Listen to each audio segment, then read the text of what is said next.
afraid, got nothing to lose. Living life with nothing to prove. I'm gonna be a better version of me. What's going on, folks? It's your boy back again. Dr. Sean Thomas back in the building with episode 32 of the Be More Today show. We are back in the building. And folks, I got to say, I am just honored. We have so many people who have been supporting the show and listening weekly to our Monday shows. It's been great hearing you guys and your feedback about what you've been hearing the show put out there. I am in awe of you. And I got to thank our monthly supporters. We have people who support the show financially every single month. I appreciate you. Your donations are not overlooked. They make me feel like I'm doing the right thing. So we will continue to do the show as always. And to Be More Today friends and family out there listening to the show, I appreciate you so much. Thank you from the bottom of my heart. My quotation for today is very simple as always. And it's actually from Stephen King. He said, "You can, you should, and if you're brave enough to start, you will." Fascinating. So I watched this week. I've been watching a lot of documentaries only because I am doing a lot of work from home in the morning. So I like to listen to something, either a podcast or watch something where it actually watches me.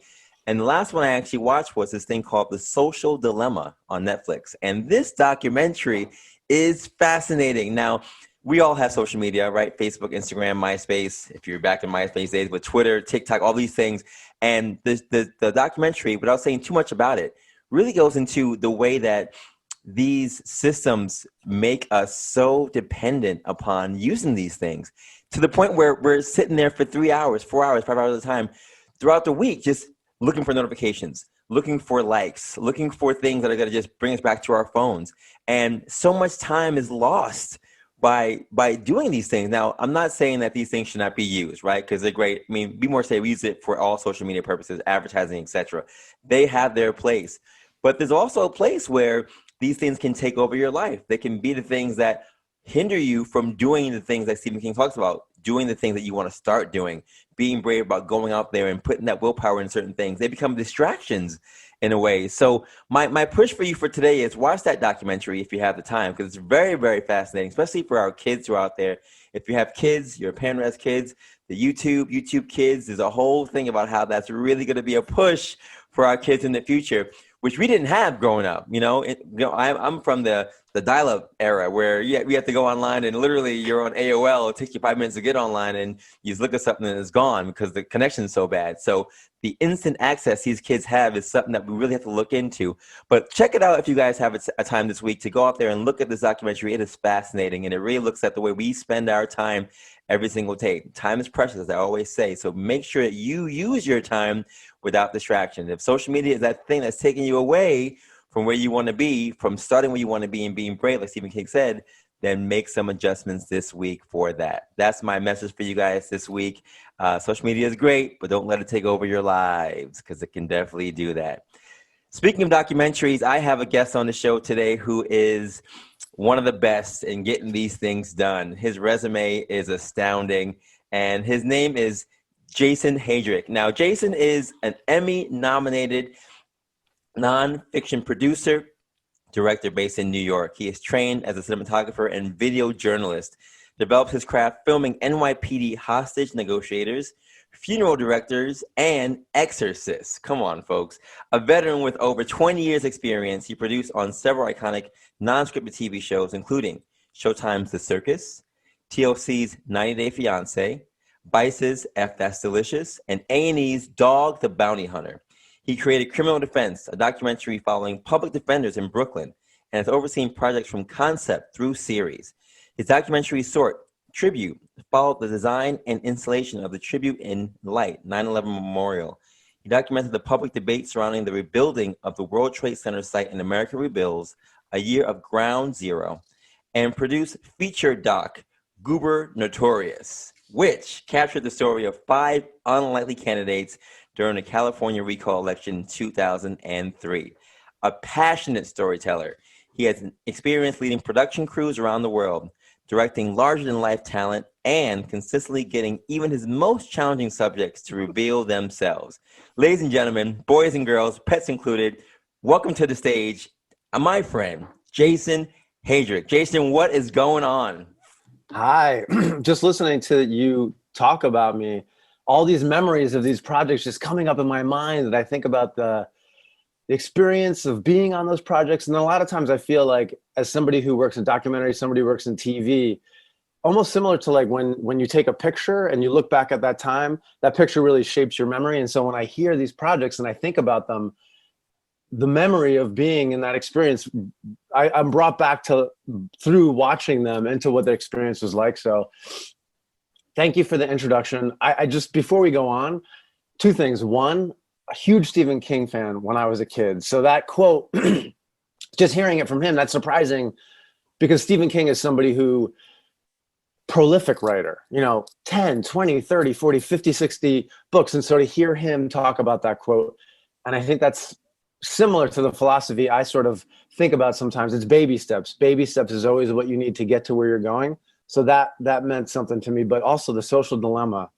I had to have seen that, and I don't want to give anything away to your viewers, but it's interesting right now with the pandemic and with what we're all experiencing and how social media has taken on a new role, I think, in kind of connecting us in a way that is more necessary than ever, but also with your kids. And I think there's that cautionary tale with kids. And I know you have a young daughter, I have young daughters. How do you sort of teach your kids how to be safe, but also respect that they're growing up in a different time where they need to connect now more than ever? And this is a tool that enables them to do that. And so it's like, it's one of these tools. It's sort of like fire, right? It's how do you use that tool? It can cook your food, but it can also burn your house down, So how do you actually take advantage of that tool, teach your kids?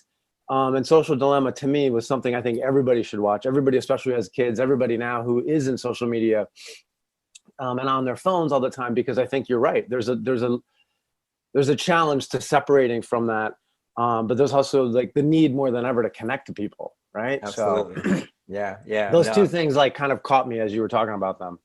I'm glad you shared that because I watched it and it just blew my mind. And I thought about the work that you do and all the things that you've done. I mean, your resume is incredible. I'm just happy that you're actually on the show. Literally, we met our partners as wives. They know each other clearly. They do defense work, and we met a while ago. But you came to my book launch, and I appreciate you being there. That made my night. And you actually, even with all the stuff that you've been doing before COVID-19 hit, we had a meeting. We were talking about doing some kind of production thing with Be More Today and video and workout and all this stuff together. And we were making some headway, and then COVID-19 hit, and the world changed after that, clearly. But I appreciate you taking the time out with me to be here today. And I wanted to know for you, Jayson, how your family is doing with all things happening, COVID-19 and work, how that's really been affecting you the last couple of months. A complete paradigm shift, like COVID-19. And I'm sure I know a little bit about the work you do. And I'm kind of inspired by what you do and the fact that you've taken this podcast and you've made it what it is and the work that you do outside of the podcast. So for me, when COVID-19 hit, my entire industry was vastly affected, greatly affected. People, what I've been doing traditionally for like the last 20 years is a lot of production. I go onto a location, I meet people, I interview them, I talk to them. And when I had kids, I started to move away and try to do more of post-production experience to kind of vary my experiences, to kind of grow as a producer and learn as a director. So when COVID-19 hit, a lot of productions just stopped. And so it's kind of changed the industry. It's also changed the industry in terms of like cable versus streaming. People are watching more TV now, and sort of it changes how distribution is happening. But in terms of family and work, it was a shock. I feel like the whole world has had a paradigm shift. And I feel like it's one of these moments in our lives where we don't really know what's going to happen from here. I feel like you can think about 9/11. You can think about the way the world changed and how it brought terrorism and brought a global experience and kind of changed New York and changed the world on that level. This is a different paradigm shift, and I don't know where we're going from here. It enabled me as a father to spend time with my kids and my family in a really intimate way that I think was like a gift for all of us. And I appreciate that time. So since COVID-19, in terms of work, it changed production, but people over the last couple of weeks, things have really started to pick up again because I feel like there's a need and there's a desire for people who are home, who want to consume media, who want to watch shows. So things did shut down, but production has found a way to pick up again. People are filming with smaller crews. I'm actually sitting at the desk right now. I've been working for the last 3 months, and I'm working from home. I'm working with a team of 30 producers. I'm working on 2 different episodes of the show, but I sit here every day, similar to this, working with my editor, working as he's sharing his screen with me, working with other producers on Zoom meetings, as I'm sure so many people in, New York and across America have like turned into a working from home dynamic. So it's changed things, and the industry has begun to kind of transform. But I think that the changes are pretty long standing, and I don't know where we're going from here in terms of production, in terms of like the world, and just sort of trying to take it day by day, production by production, if that answers. Absolutely. Yeah.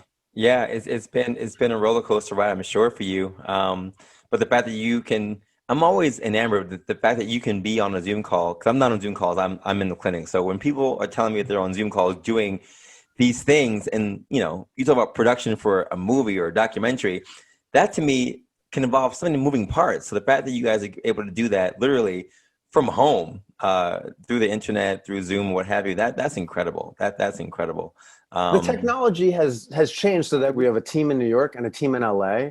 They are the people who are going to go actually produce the interviews themselves, and they go, and we've been interviewing various personalities, celebrities, boxers, trainers, writers, and then we sit in on the interviews in Zoom, and we can listen in, and we can kind of interact as well. We can kind of try to figure out or do follow-ups to questions, so that that paradigm has shifted. But it is interesting because all of my work is freelance. And so I've met this whole team of producers virtually, and I've gotten to know them virtually. And I kind of am looking forward to the day when I can actually meet them, Right. and sort of like make a personal in real life connection to somebody who I've been working with. That's amazing. So, yeah. That's amazing. So Jayson, you say you have 20 years of experience. How did you get into this at such a young age? And describe your journey, if you don't mind, Sure. to be the cinematographer and the journalist that you were.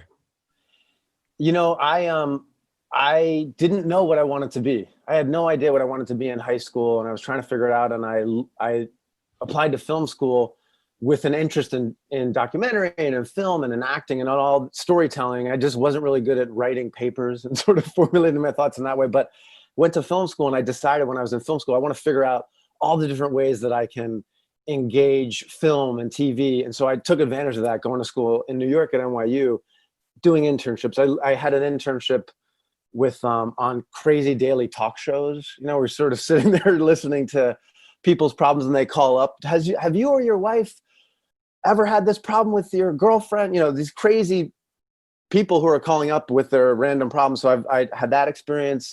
I worked on independent films when I was at NYU. And I wound up working at Madison Square Garden. And I was working at Madison Square Garden. I was a huge Knicks fan.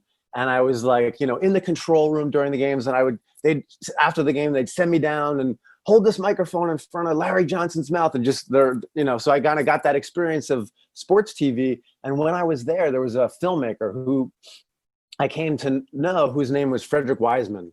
And he was a legendary social commentary filmmaker. And he was filming a film at MSG. And he was just sitting there with his camera crew, 2 or 3 people. And they would sit there for 10 minutes, film a scene, and then they'd go somewhere else and film a scene.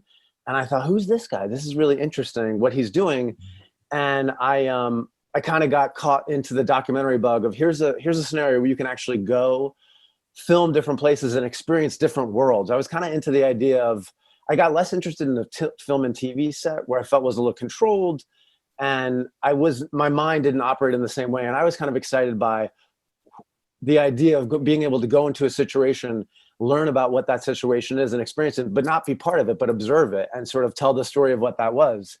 And so I met some people in a film class who came in, and they were doing a project about the New York City Police Department hostage negotiation team. And I said, I want to work on that. And I basically met them, and I said, I'll do anything for you guys. I just want to work on this project. And these 2 guys wound up becoming really successful and really smart guys. And so I started to work on that project, and they gave me first I was driving their van around and driving to different hostage scenes. literally packing up Oreos into little bags so we could have them on set. But I stuck with it, and I stuck with it. And at a certain point, they gave me a camera and they said, all right, why don't you go film this scene over there? There's like 3 or 4 different cameras that would go to these hostage scenes. So they gave me a camera and they gave me an opportunity to go film actually with some of the emergency service unit guys who are at the front door, kind of holding the door down as the negotiators are inside talking to the person who's in the hostage scene on the phone. So I was filming, they were filming in the negotiation van, and there were other people filming various parts of that scenario. But we filmed for about 6 months and went to 120 different hostage scenes throughout the city. Many of them get kind of called off before the hostage team starts negotiating. A lot of times those are people who are actually emotionally disturbed and they're holding themselves hostage. They're barricading themselves. So the team is there, like iconic detectives who just love to talk, and they sit there, they get the person on the phone. They just try and talk them out of their experience, out of their pain, and try to like reason with them so that they're no longer going to harm themselves. People who are going to jump off of a bridge, people who are holding themselves hostage and have shut the door and have kind of threatened to hurt themselves. But I was really excited about that experience of going to these different scenes. I actually literally every night we would switch off between my 2 bosses, myself, and 1 or 2 other people who was listening to a police scanner. You listen to the police scanner every night, and if the situation started to transpire, we'd literally have to meet up in a spot and race to wherever it was in the city for about 6 months that went on. So it was a great experience, and I got to know New York, and I got to see a lot of detectives who I really respected what they were doing, and how this is like a small part of the New York City Police Department where they're really interested in just saving lives, you know? That's incredible. That's phenomenal. I mean, your journey, the fact that you started, I want to say from the bottom, but you know. Oh yeah, no, from the bottom for sure. Trying Yeah. to figure out what I was interested in doing, really, and found these guys. And these guys actually, because of the success of, it was a documentary that was on TV in Europe and on A&E, they started to get more projects. And because I had filmed with them and because we had built a relationship, they just kept on hiring me. And so I became, this is in 1999, 2000, when they were really small cameras. And so I became familiar with that format, and would go and would interview people like yourself. Would go and interview people, bring a camera, start to ask them questions, kind of figure out what's underneath the surface for them. And this is how they started to tell their stories that they were doing. Wow. It reminds me almost like a Eric Spoelstra kind of a story, you know, him literally being in the film room for the Miami Heat and then becoming a coach later on. That same progression of just being inundated in that environment inspired you to be where you are today. That's remarkable. That's remarkable. Now, you mentioned NYPD hostage negotiations, but I want to know more about the funeral directors and exorcists. Where does that come into the story? Sure. So one of the projects that this same 2 producers did was a show about a funeral home in San Diego, and it was on A&E. This is like 2000, 2001, and it's there's a funeral home.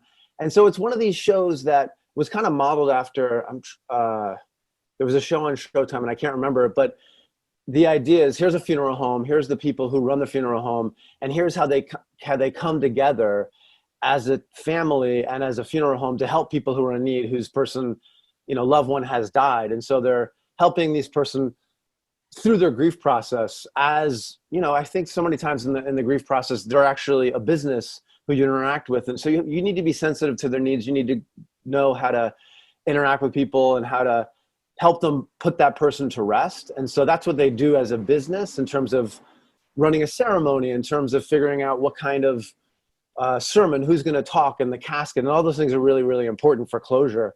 But on the flip side, there were 3 sisters and their father who were working this funeral home for a guy who owned it. And one of the sisters was dating the guy that owned the funeral home. So they were having their own marital issues.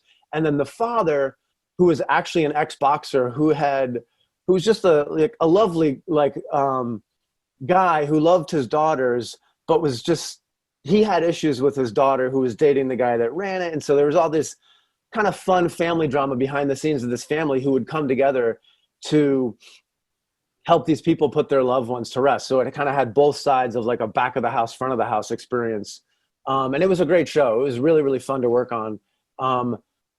After that show, about 10, 15 years later, the same production company was asked to make a funeral home show in Fort Worth, Texas. And we went down to Fort Worth, Texas, and we actually filmed these two gospel singing twin brothers who were amazing guys. They had a funeral home in Fort Worth, and they're twins.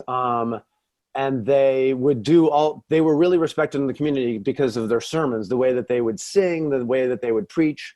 And we did a funeral home show about these two men and their wives and their lives. And it was a great show. It did not actually, I was there for about 4 months and we shot the show, and then there was actually a problem. And so the show never aired, unfortunately, but that was another experience filming with these two twin brothers, Dondre and Derek. And actually a couple of months ago, I was looking at USA Today, and one of the brothers was on in a picture carrying I want to say George Floyd's casket in Houston.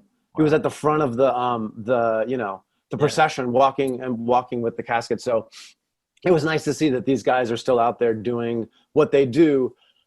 But it's interesting. So I've filmed a lot of homicide detective shows as well, and so I've seen a lot of dead bodies, and I film with a lot of dead bodies, and I feel like sometimes the camera gives you a lens in between yourself and what you're seeing. You're trying to capture details, you're trying to capture emotion, trying to capture a story, but you don't feel the emotion sometimes. And I think that filming at a funeral home, you're watching these people embalm a body. You're watching them put funeral home formaldehyde into a body to preserve it, and you're seeing the work that they do. And I think that would be a little creepy for some people, but I think the camera gives you a chance to sort of separate yourself in a way, you know? I think it's really about the stories of the people who are doing the work and the stories of the families who are dealing with the loved one who's passed, and how the funeral process brings them closure. You know, I think that I don't know what you believe in terms of how to bury your dead and how to deal with the body, cremation, but certainly the funeral industry is a big industry, and caskets and burials, and the way that the way that some people want that to be the way to preserve the memory of their loved one, you know? Yeah. So that was a good experience. The Exorcist, I only filmed this one exorcist in South Carolina. His name was Bob Larson, but I went there on a shoot for a couple days, and it was a show on A&E about like different interesting jobs. We actually filmed Tony Robbins during that experience, the inspirational speaker. This is a show that we filmed 20 different jobs, you know, anywhere from like the funeral home directors to a Dog the Bounty Hunter is how I met him, to this exorcist. And that was an interesting experience. He would go around the country and he would give seminars, and, you know, people would come to watch him talk. And the seminar itself was pretty interesting, but the people that would come to kind of support him, he had like a small group of people, a team that would come wherever he was doing a seminar. And after the seminar, after hours, he would kind of preach to them, and he would do exorcisms for them in his hotel room at night. And this one woman was having some serious issues. And I saw an exorcism where she was convulsing, she was speaking in tongues, and he really had to help her expel this demon that was inside of her from really traumatic experiences she had had as a kid. And so it was sort of the team of people who needed him in their life that really struck me more than anything. And so after I saw that, the next day during his seminar, she was in the back of the room selling books, or sort of at a table. And she again started to have this like experience, and she was convulsing, and the rest of the people had to like pull her out, and he had to preach to her separately. So I think that there's a lot of power in what you believe in your mind in terms of anything, in terms of negativity, positivity, optimism, pessimism, religion, exorcism, you know, the belief of whatever's happening with the devil in your mind. And so this is what this guy helped these people sort of manage and deal with. And from like a psychology experience, from a spiritual experience, and I don't know, I guess I believed what I saw. I believe that he was helping this woman in any way that she needed to be helped. So that was my experience with exorcisms, or whatever that's worth. That's one more than I've ever seen. But the fact that you literally are bringing these things to life, through your experiences is I think the take home message for me. And I think when I watch documentaries, I'm always curious if the people who are doing them or any part of them, do they A, believe in what they're putting out there? Yeah. And two, are they putting out there because they are looking for the profit? They're putting out there because they believe in what they're seeing or they want to share the story. So it always fascinates me how people get involved in these things, especially when it comes to this industry. And for you, watching you come from the bottom to the top has just shown me that the variety can be anywhere. And I always thought we had a couple of people who have been in the industry on the show, and most of them did some kind of acting or some kind of acting or something that was acting or producing or singing, etc. Something in the arts at some point in time. Was that your experience at all? Did you do any kind of acting? Okay. Yeah. When I was a kid, I was acting and I was singing a lot and like loved to sing, was in choirs my entire life. Had actually I had a teacher in high school who I moved around schools a couple of times when I was a kid, but I wound up at this high school with this amazing choir teacher who was a better educator and a better inspirer. She would actually have all of us sit down before class, and we would sit down and she would just have us do these like breathing meditation exercises, lie down on the ground for like 5 minutes. And never had a teacher really kind of treat you with respect in that way and sort of imbue some other part of what's important about life and what's important about focus and letting go of things. So that was a really formative experience. And I'm a fine singer, but I was surrounded by a lot of great singers and a cappella choirs. And then as a kid, I was in plays, and I think that I didn't really know about filmmaking, but that was interesting to me to like learn about storytelling and to sort of learn about, being part of a story and telling a part of a story. So I was really interested in that and I think that probably got me interested in film and then got me interested in documentary. And I feel like the experience of being on stage in front of people and actually acting and having them respond to you, and that's pretty addictive. And I can imagine when I think about actors who, the difference between film acting versus stage acting. I think film acting, and I don't know a lot about it, but I think there's a lot of nuance and there's a lot of ways that you express yourself in your face. But the experience, the adrenaline rush, and I don't know if you've done acting.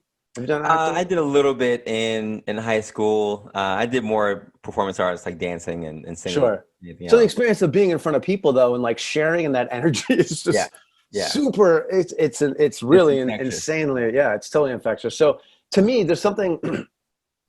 I didn't really feel that energy on a film set. Even as a DP, as a cinematographer, I couldn't translate how that energy would translate to a product. But there's something to me that's a similar thing in terms of documentary filmmaking. There's a little bit of a selfishness to the things that I'm drawn to, at least having filmed, is I want to be in an experience that's really exciting. Like being in a hostage scene is exciting. Being and seeing an exorcism is sort of exciting. And actually, on the flip side of a funeral home and that experience is like, it's a very sensitive place. And so how do you capture a story that's really, really sensitive, that is respectful of the people that you're filming, that's not intrusive, where you're listening? I feel like the one thing that documentary has as like the lesson you can learn is all about listening and understanding what people are saying. And I feel like I get a lot of gruff at my house for not being the best listener, and I can't tell if like my experiences haven't translated or if I have like focused just to like, to me, listening is a real work thing, and I don't know if I can do it all the time in the way that I should be doing it. But to go back to your question about the idea of what motivates you to tell a story, and I think that a lot of people, I think that you can't help but have an agenda, right? You just like by the politics of who you are, by how you were raised, and so I feel like people are going into a film experience, maybe they want to expose somebody. There's an expose and they're sort of lying about it. Or you just love this subject and you want to share it with the world, or you don't know what the story is, but you're really interested in what that story is and you kind of want to discover it as you go. And I feel like if it's something that really interests you, you can kind of figure out the nuances and the complexity of it as you tell that story, right? I feel like you kind of bring to an agenda and you don't know. And I think everybody has their own agenda about what kind of story they're telling as they tell it. And for me, I feel like having worked on some independent projects that I was just interested in that world and kind of learning about it, is an ideal experience as a filmmaker, or somebody who wants to kind of leap into a world. And then jobs that I'm hired on, sometimes you get excited about the job you want to do, and sometimes you're less excited. But I feel like if I can keep on finding experiences and worlds that I get hired to work on projects about, then that's ideal for me to keep on learning things about the world as I get older, you know? Yeah. Yeah, well, that's how I feel about this podcast. I mean, I've learned so much just from listening to you for the last 15 minutes about this world. And we've had other people who do directing on here, but everyone's story is different. Everyone's passion is different. Everyone's journey is different. So you've enlightened me already. And my question for you now is, looking at all the things that you've done that have been non-scripted, which is really, you know, reality. Sure. What's been your favorite show or your favorite topic to really explore? Yeah. I feel lucky that I try to, every project that I work on, I really try to, you kind of can't do your best work unless you fully commit to it, you know, unless you're fully committed to it. The last job I did, and I don't know if I told you about this, but the last show I did was a show about sharks for National Geographic. I did a shark show called When Sharks Attack, right? So I love the ocean. I spent when I worked on Dog the Bounty Hunter, which I can talk about as well, I got to spend about 8 years on and off going to Hawaii. So I'm a swimmer. I love the ocean, swam in the ocean a lot. And when I started to work on this last show about sharks, I only took the job because I love the ocean and I wanted to learn more about sharks.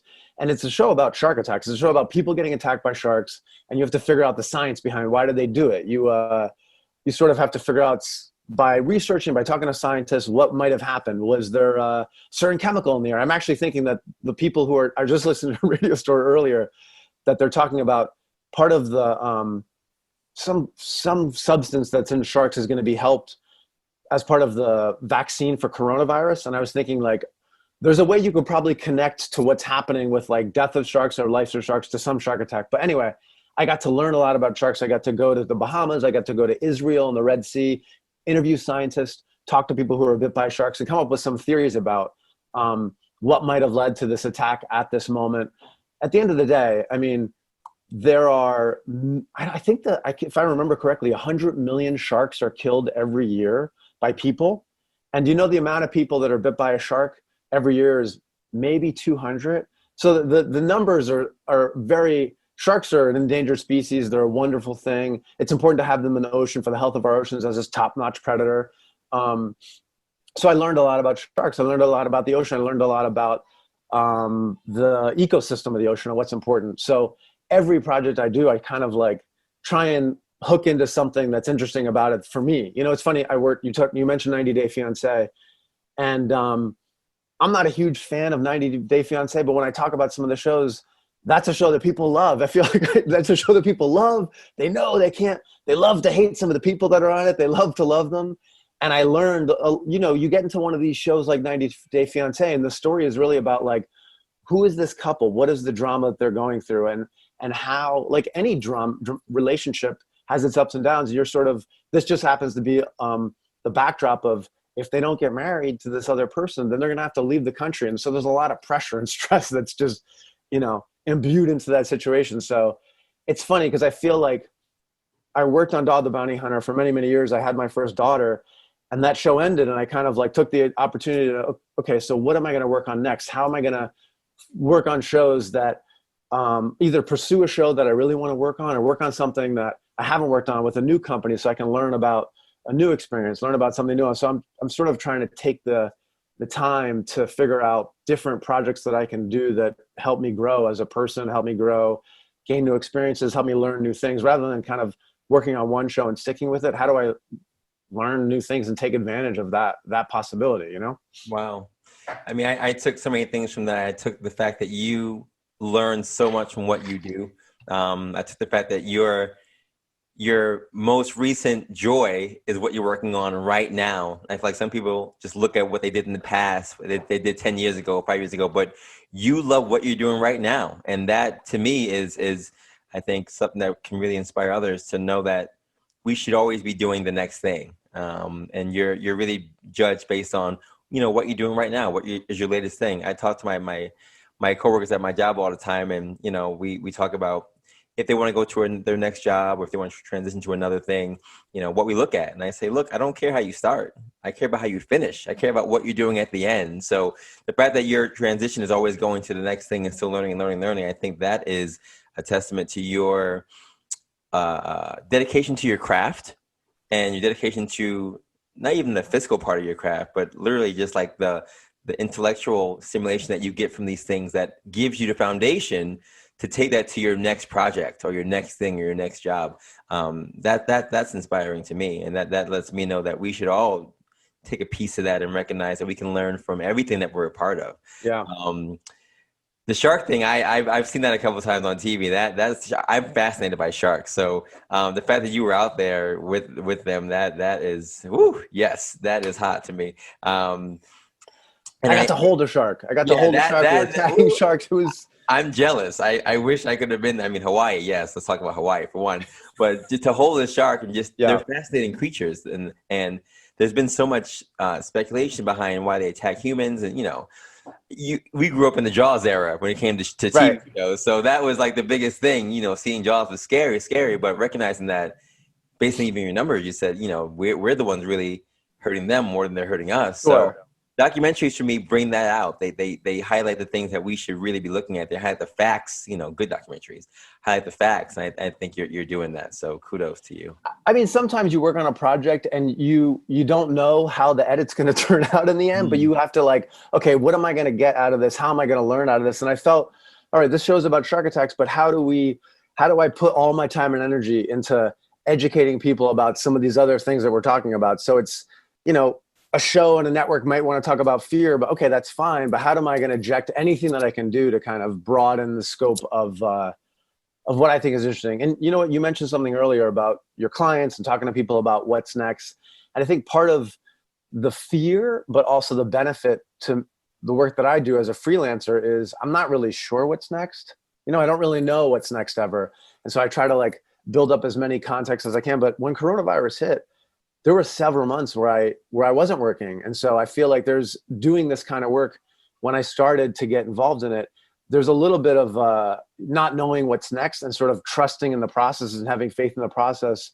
But you're sort of forced to do that in this world because my job's going to end in, I don't know, a month or 6 weeks. And then I have to figure out what's next. It's usually 3, 4, 5, 6 months gigs. And so I think so many people probably on your show, so many people out there that are in this gig economy are trying to figure out what's next. And especially with coronavirus, how do you have faith in the process? How do you know what's next? And I feel like so many things that are happening in our country, there's a lot of questions that we're all facing that we don't know where things are going.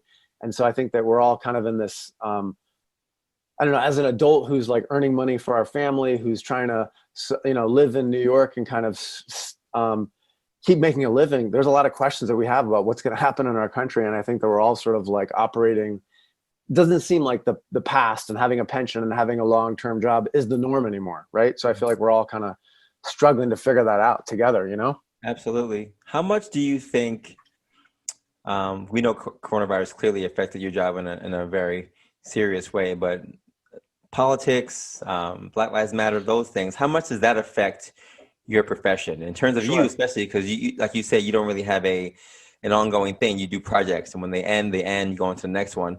Does the current climate affect your ability to get projects?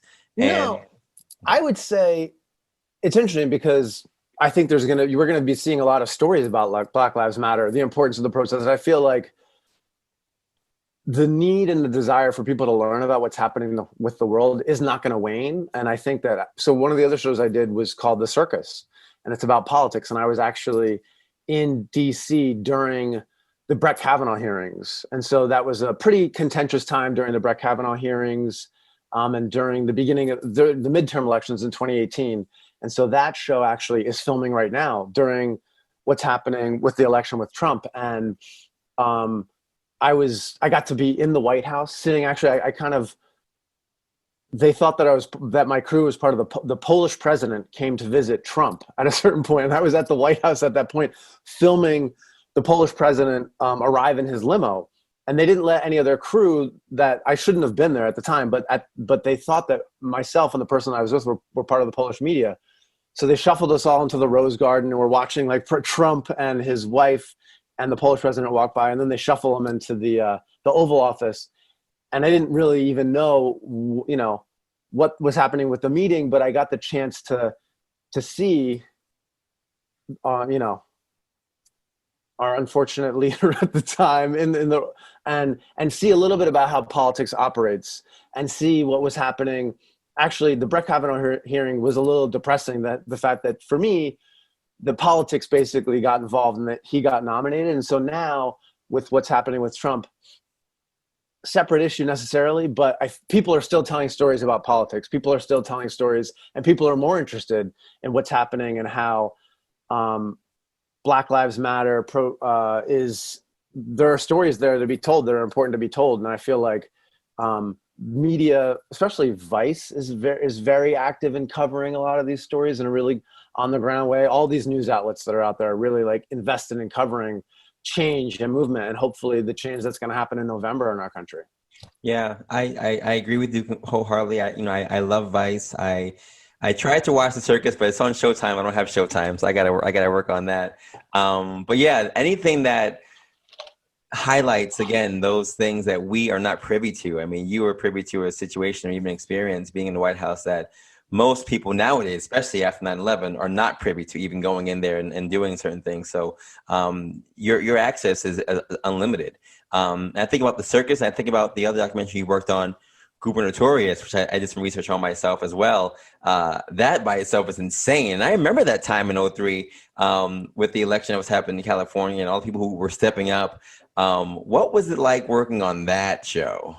Super fun. I mean, so I literally read an article. I was like on a plane, I read an article, and there was a certain point before having kids where I had a lot more freedom. I was in between jobs. I read this article and I thought, oh my God, this is an amazing story about people that are just interested in getting their voices heard in politics. And so I was interested in those fringe people. I was interested in the fact that in California, I think it was 150, 200 signatures you needed and like $3,000 just to get your name on the ballot. So what does that mean in the state California, which I think represents, like, in some ways to me, is a microcosm of like progressive politics in America and all these people that are trying to get, that have a platform and can get their voices heard. So we went out there with the idea. I actually went out there alone. I asked a buddy of mine in Northern California and another friend in Southern California if they wanted to work on the project with me. And we just drove across the state for 6 to 8 weeks, meeting with various candidates as they were trying to get their voices heard. And what happened during that election is I think a lot of, like 50 or 60 of these candidates who were lesser known decided, all right, we don't really have a voice in this process. So how are we going to get our voice heard? We're going to form this collection. And they called themselves I think they called themselves the Governors or the Coalition. They basically formed their own coalition. They would meet like every couple of days, and they actually got invited. So I don't know if you remember that Schwarzenegger made his announcement. He was running for governor against Gray Davis on the Jay Leno show. And so these candidates, like, he made his announcement, I'm going to run for governor. And I think maybe Leno knew, but the way the laws work are that if you have equal time on a network like that, then the network has to let all the candidates have the same amount of time. So Jay Leno invites all of the candidates to be on his show, but he makes them the audience. He doesn't actually let them be on stage. He makes them part of the audience. So all these candidates are going to the show. We like follow them as they go to the show, and they want to make their voices heard there. And then they don't really have a chance against Schwarzenegger. He's a massive personality. So they decide we're going to actually follow him along his journey along California. And we're going to like hire a bus, and we're just going to go to all of his rallies, and then we're going to, have our voices heard. We're going to canvass, and then we're going to start protesting. They started to get more and more frustrated because I think Schwarzenegger's people were trying to like get rid of them, and they were sort of having their voice heard. So it was fascinating to see people who, for some reason, whatever it was, wanted to have their voice heard and had an issue. I'm sure people in your life that are pretty, serious about their politics, serious about an issue. And if they had the chance and the platform and they thought that they could run for governor, they might throw their name in the hat just to kind of further their cause in some way. And I think that's what was happening out in California at the time. it was funny too, because I spent a long time after we shot the film editing and trying to figure out ways to get the film out there. And it played in a couple film festivals, but we went back to California about 10 or 12 years later and went to a couple different schools in California and showed the film. And these are college students who are, at the time, they were probably 7, 8 years old, and they had a memory of it. But then seeing it 10, 12 years later, all these memories came back, and they were like learning about the politics that was happening in their state when they were kids. And I think that it was really interesting for them to see something that had happened that they kind of had an experience, but they didn't really understand in the same way. And I think the film helped share that experience of what was happening in their state with them. Yeah, I mean, that's why documentaries are so awesome. They're timeless, really. You can do something that, even now, if you do something for this time now, like COVID-19, Black Lives Matter, this election that we're looking forward to, kind of, but not really. And, our kids will see this thing 20 years from now, and they can say, wow, mom and dad, during this time, what was it like? And it bridges that gap of time. And I don't know if you've seen a film called Whitney that was on Hulu about Whitney Houston. Oh. But oh my God, I caught this film, and there were various little moments of what was happening during popular culture at the time, and how she was a reflection of the society. I really loved, like, she's a tragic story, but I think the film was really interesting in sort of trying to uncover who she was and what she meant to the moment. Did you get a chance to see it? So my friend Yaya was one of the people who acted in the real life version of it. I don't know if the documentary or this is I'm talking about a documentary on Hulu, okay, but I didn't see that. Yeah, so I need to watch that. I heard about it when it came out. I haven't seen it yet. Yeah, and I do love it. What was your friend's experience working on the film? Oh, she loved it. She was honored to do it, for one. I mean, she played Whitney in the movie, so. I'm trying to get her on the show at some point in time too. She loved doing it. She was honored by it, etc. Looking at the tragedy of her life and the accolade that she got. Clearly, it was a tough role for it to play. But I need to watch that myself. And as a Whitney fan, I'm surprised I haven't seen it yet, to be honest. Something I have to definitely watch. Sure. Yeah. My last question for you before the break is: you and I have partners who are attorneys, and they are attorneys in the criminal defense world. So I'm very curious about your creation of this criminal defense project you did. Yeah. And was it inspired at all, by what in terms of the defense system in New York, or was it a separate thing that came about? It was very much inspired by Amanda, my partner, and her experience getting excited about being a public defender. She interned for Legal Aid in Brooklyn when she was in school. And when she was interning, I met another filmmaker producer who happened to wind up going to law school with Amanda. And the person that Amanda was interning for was this very charismatic, have you ever met Adam Heyman? Do you know who Adam Heyman? Okay, so I have. Meeting Adam Heyman was kind of an inspiration in and of itself, because passionate about what he does. The guy is just so charismatic and such a believer in the cause and such a crusader.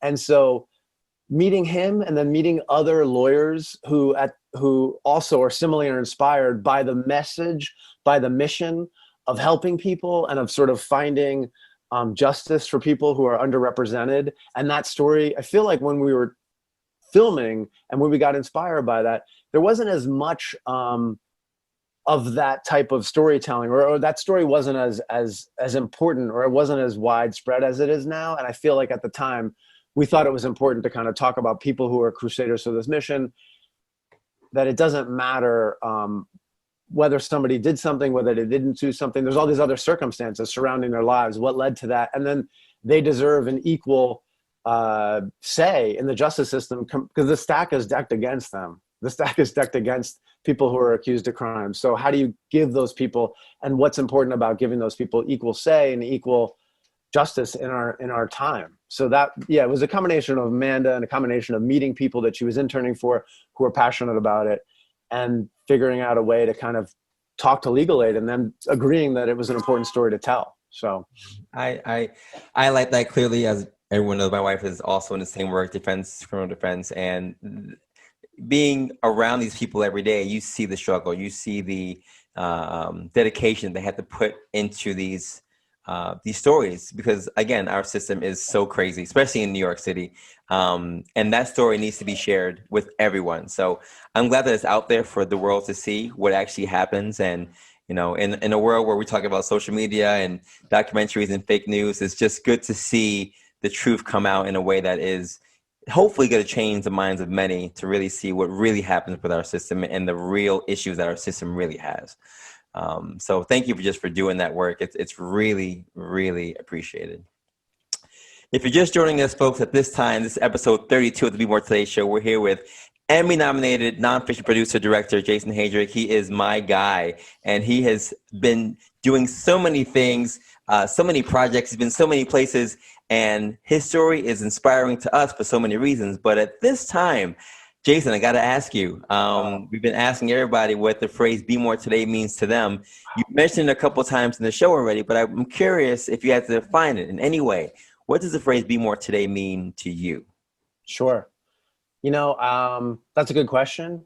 I feel like especially now with coronavirus and with the unknowns out there, to me, Be More Today is like a little bit about taking it step by step and trying to be self-aware and conscientious in your thoughts, conscientious in sort of that the decisions you make affect more than just yourself. And so how do you bring awareness to that idea that, especially living in an apartment with 2 children and Amanda, small apartment, the way that you act, the way that, besides my work, I feel like the home life and what we're experiencing now being in New York, especially, you feel like your decisions and your attitude and the way you're going to approach the situation is more important than it was when there were other institutions who were taking care of your kids. You were outside of the house more. So I feel like there's a lot, the impact that you have in a day-to-day with your family is more relevant. And I think it's compounded by what's happening. So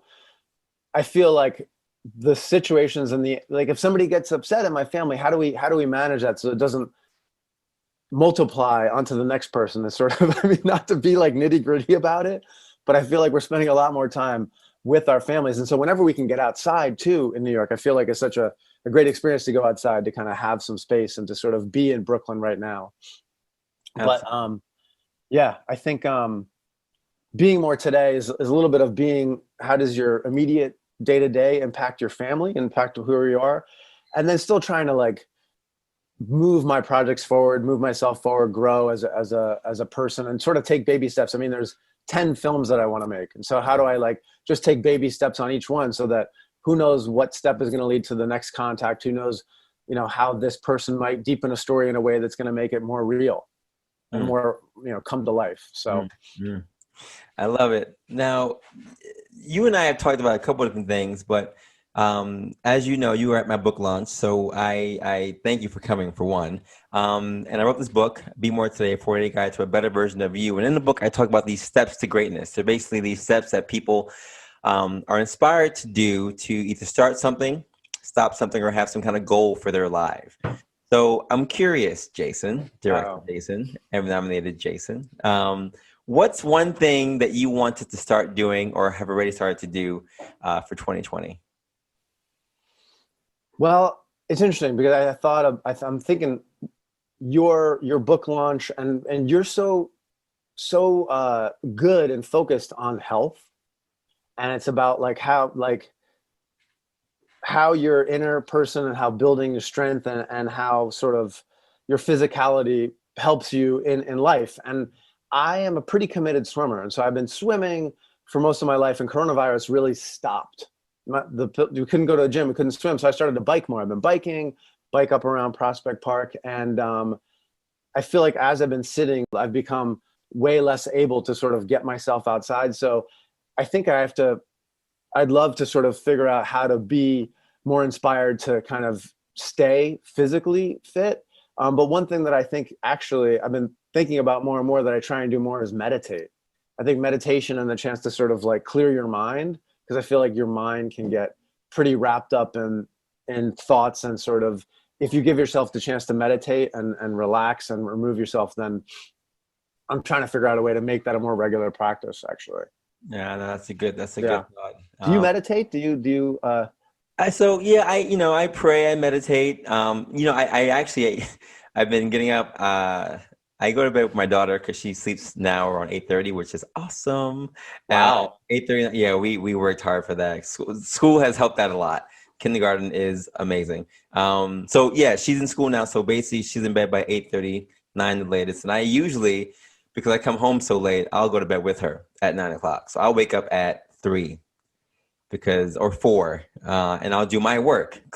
My thing is, I really want to spend more time with her, and I don't want to just come home and do more work at work. And last year I talked about trying to be Superman at work and at home. So I said, you know what, if we're gonna do all these things, which I'm fine doing all these things, I like being active. I want to come home and I want to put some time and effort into spending time with her. So if I come home, I don't do any work while she's awake.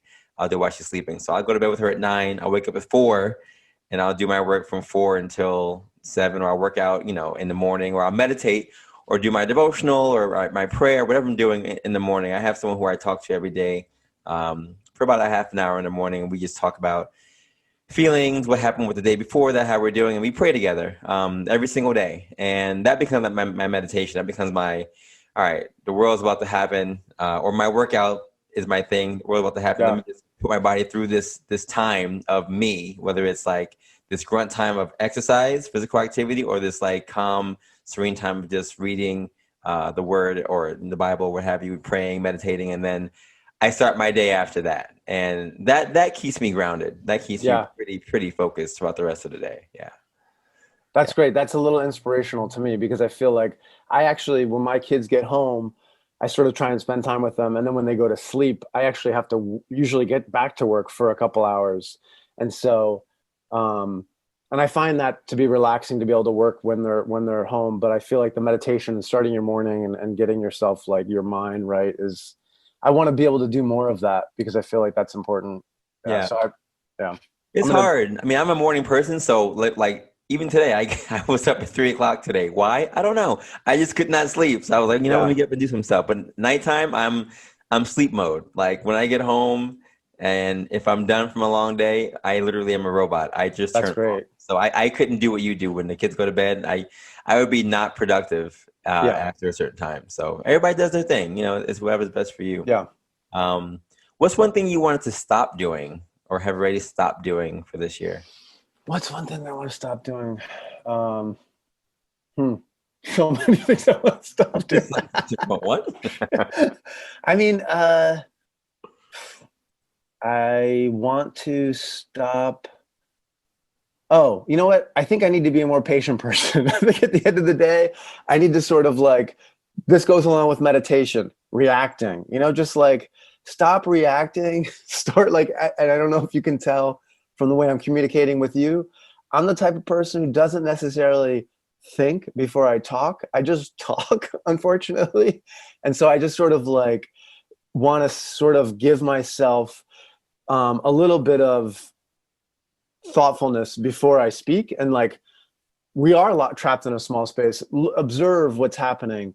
Don't react to things. And I feel like there's a little bit of, like, I want to stop reacting in an immediate way to my surroundings and give some pause. Sort of like goes along with the meditation, like give some pause and sort of come at things with a different mindset of like looking back and sort of taking some of the skills that I've learned on a film set where I'm in charge of 10, 12 people. I'm seeing a situation unfold. Okay, how do I actually film this situation? And maybe when I'm at home, looking at the same way at a situation and sort of thinking about, how do I enter into this situation and sort of manage it in the way that's going to be best for everybody involved? And so it's sort of like taking a step back from what's happening, I think, is something. And also, yeah, I think that would be important for me, looking at now and the new paradigm. If that, it's a personal thing, not really a work thing, but that's a personal thing, I would not have guessed that you were one to speak first at all. But yeah, I mean, that's a good goal to have. Patience is key, especially, I think, if you're in New York City, it's people who are not from New York City might not get it, but if you're in New York City, it's just a thing. We're just not patient in general. Like the light turns red or light turns green and people are already honking after 2 seconds, 1 second, whatever. So it's that thing. And I think it's something that we all could work on, just being a little more patient, including myself. whether it's for certain things at work or even at home, because those things, like you said, are different. The way we respond at home and at work can be different in terms of what we're trying to work on. So I'm in with you on that. You have a car, right? You have a car? Yeah, we have a car. Okay. Yeah. So when I think about New York, I think about how do you be the best part of the driving world in New York. And New York is about going ahead and going with the flow. So you're right. There's a certain balance of how do you sort of like go with the flow to be part of what makes New York work, but also sort of give some space and not react to things and sort of like give some pause. So it's a balance there. Yeah. Definitely a balance. One goal you may have for this year or even for next year. Yeah. You know, I do have goals. And like I said, the project I was working on with you, it's sort of like, how do you kind of take on some projects and make them happen? So there's actually a couple projects that I'm working on right now that are independent that I've sort of been like, have been percolating. And it's just sort of taking steps forward on each of those projects, because I feel like your Stephen King quote about moving forward, I feel like, once you commit to a project in documentary and anything, you're going to live with it for a while to make it work, right? The book that you wrote, your plan, if you want to commit to something, you know you're going to live with it for a year. So there's some hesitation. And I think that before, when I did the project about the Tribune and Light, about rebuilding of New York City, about the criminal defense, I didn't have as many responsibilities in my life. And so now it's sort of about, okay, I have these responsibilities. Don't let them get in the way of moving ahead on more projects that I want to tackle and conquer.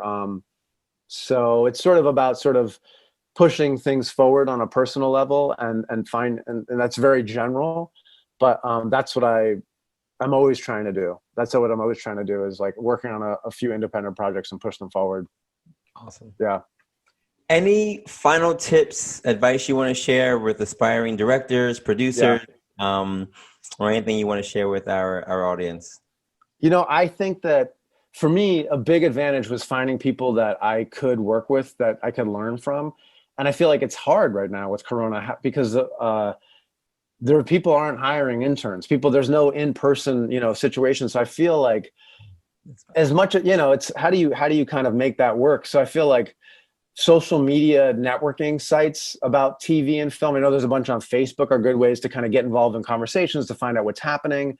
I'm actually a member of the WGA, the Writers Guild, and they have different meetings and they have different events where they nurture young people who are interested in film. There's actually a pretty good community of the WGA East. And so I feel like I really benefited from a lot of luck and from being in the right place and meeting people and sort of inserting myself into getting working for free for people. So the other thing is, if you want to start a project and it's an independent project and you really believe in it, I think it's just about taking the first steps. Go out and film with somebody for 10 minutes, film with somebody for half an hour, and sort of like anything, it's like a little snowball. If it's either going to keep rolling down the hill or it's going to melt. And so you have to figure out, and you have to kind of like take those steps to see where something's going to lead you. But I think it's only through taking a couple of steps will you know if the project has life or if it doesn't. And it's only you're the only one who's going to push the project forward, Absolutely. So, yeah. Absolutely. Jayson, thank you so much for being a guest on episode 32 of the show. You've made it come to life. Listen, before I go, I want to tell you, seeing you, hearing about you, you are a role model as a father, as a partner, as just an inspirational person. So I appreciate you letting me kind of share some of my struggle, because you inspire me, and just kind of your relationship, you as a father and you as a business person, and everything you do is inspirational. So I appreciate just the fact that you even thought of having me on your show, and you inspire me. Thank you so much, Jayson. I really appreciate that. Seriously, that means a lot coming from you. And we're going to get something together. We're going to work on it. Yeah. Whatever it is, we're going to make it happen. So. Yeah, whatever we can. Folks, again, our quotation from today is from Stephen King. And he said, "You can, you should, and if you're brave enough to start, you will. Make this the week where you say, you know what? No more excuses. Let me get out there. Let me get some stuff done. Be brave and put your foot down." And again, there's still some months in the rest of this year. You have time to go out there and get your goals done. And if not, 2021 is right around the corner. This is a great time to start putting your goals into place now. So make this the year where you say, you know what? I'm going to make sure I'm brave enough to start, and I will. The Be More Today show is everywhere, folks. We're on all social media platforms, Anchor, Spotify, Google Play, Stitcher, Castbox, Apple. We are all over the place. So please subscribe. Right now, we're heard in 25 countries. Whoa. So thank you so much for your support. Yes, we are growing big time now. And it's all thanks to you guys following us every single week. So we appreciate you. Continue to go onto our website, BeMoreToday.com, where you can find my book. It's on Amazon, and it's also on our site directly, and the electronic version is also out there as well. So if you want the Kindle version, you can also get that on Amazon. On YouTube, you can find our workouts that we're putting out every single week. So I do Sunday workouts for the community at 9 o'clock on every Sunday, and I've been posting the workouts for this period. So if you're still virtual, you want something to do during the week, go on our Be More Today YouTube page, subscribe on there. You can find all the workouts I've been doing for the last 5 months are going to be on there. For those of you who are runners and bikers, our Strava group is live and growing. So if you are a runner or a biker and you want to be in a part of a community, go on Strava and find our Be More Today group on Strava. We are on there and we are growing. We love to see you out there. And this show will be actually broadcasted on there. At least the link will be every single Monday as well. If you want to support us in any way, Be More Today, the Be More Today webpage, you can go on there and you can give us any donations that you want that help us to bring on our guests for the week and to keep the show going. So we really appreciate that as well. And if you want to send any thoughts to us about either your thoughts on the show or people you want to see on the show, send us an email at bemore2day@gmail.com. As always, the Words for Life podcast comes out every single Wednesday. That's our sister brand for Be More Today, our under our umbrella. And they're doing great things to support the Words for Life podcast as well. And folks, episode 32 is in the book. So as I always say, have a good day, have a good night, have a great life, and continue, take your steps to greatness to be the best version of you. Peace. Living life with nothing to prove. I'm gonna be a better version of me.